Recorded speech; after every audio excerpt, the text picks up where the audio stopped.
So, this story is about my eldest sister. In families, there's often one sibling who's different. In ours, that sibling was my eldest sister. We were 6 in total, growing up together, laughing, playing, just being kids. But she always kept to herself.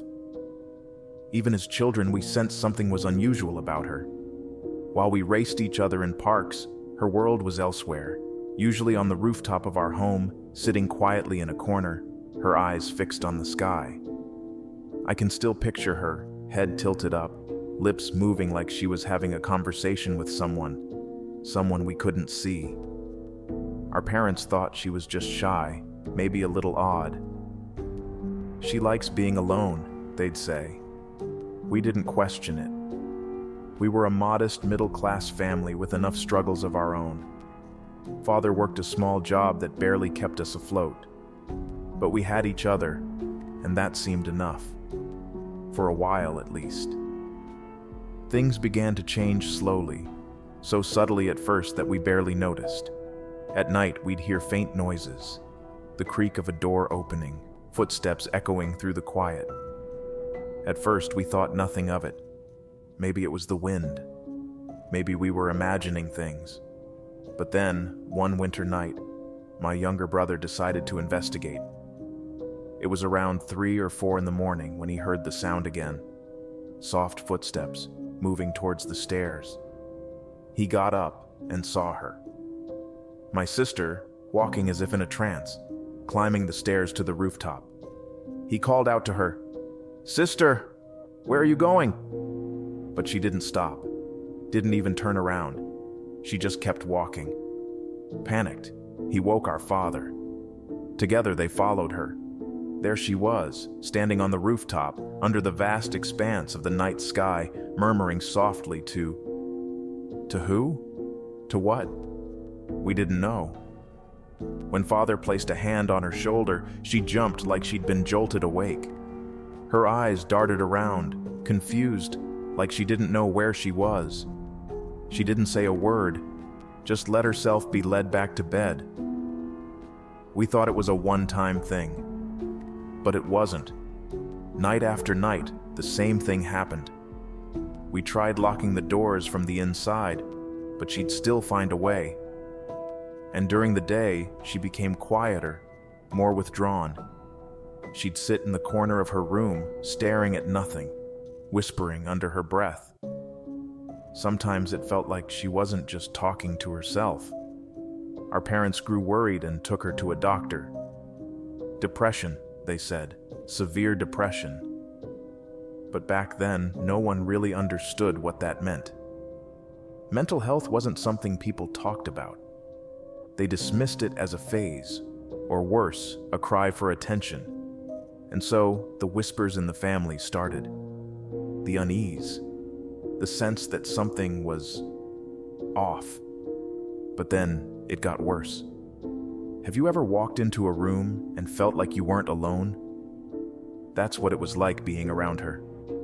One evening, as we sat together in the living room, we heard it.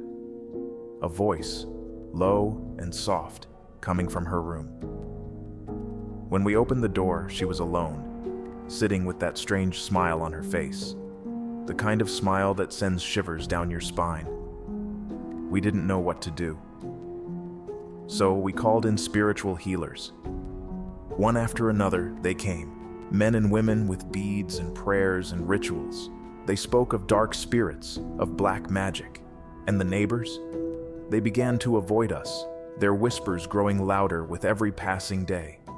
Our house, once full of laughter, became a place of fear. But then, as suddenly as it had begun, it stopped. She became herself again.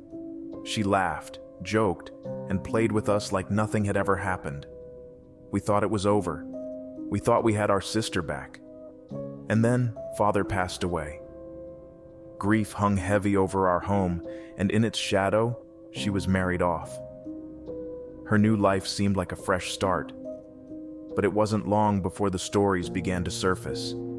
Her husband would come to us, his face tight with frustration.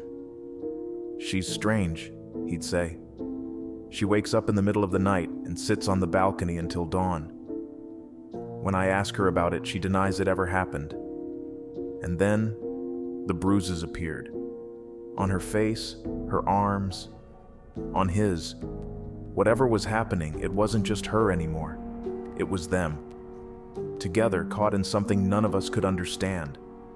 Once, during an argument, her voice changed. It wasn't hers. It was deeper, angrier, full of a rage that didn't belong to her. And her face, it twisted into something unrecognizable. Years passed. She had children, 2 of them. For a while, we thought motherhood might bring her peace. But in 2020, she returned to us, 1 child in tow and a divorce paper in her hand.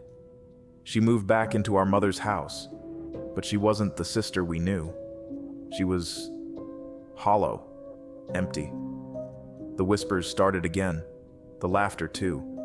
Late at night, from her room. And her child? He refused to sleep with her. Instead, he curled up beside our mother, trembling.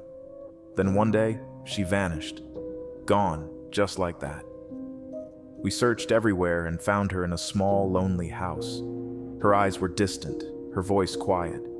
When we tried to bring her back, her face changed again. Her voice deepened, her body shook. That's when we understood. This wasn't just sadness. This wasn't just depression. This was something darker, something ancient. The healers came again. They spoke of curses, of black magic cast long ago. They tried their best, but every time they prayed, the air grew heavy, and she'd scream until the walls shook. For months, they tried. And finally, they said it was done. She was free. But was she? One day, I visited her, hoping to take her out for a meal. She seemed fine at first, quiet, but fine. Then, as we spoke, her face changed. Her voice dropped into that terrible, guttural tone. She looked at me with eyes that weren't hers, and she smiled, that same chilling smile. I called my siblings. We tried everything we could, but one night she packed her things and disappeared again. And this time, she never came back. Is she alive? Is she gone? We don't know. Maybe she's wandering under the stars, talking to the sky. Or maybe she found peace. But sometimes when the wind howls and the night feels too still, I wonder, was she ever alone? Or was something always with her?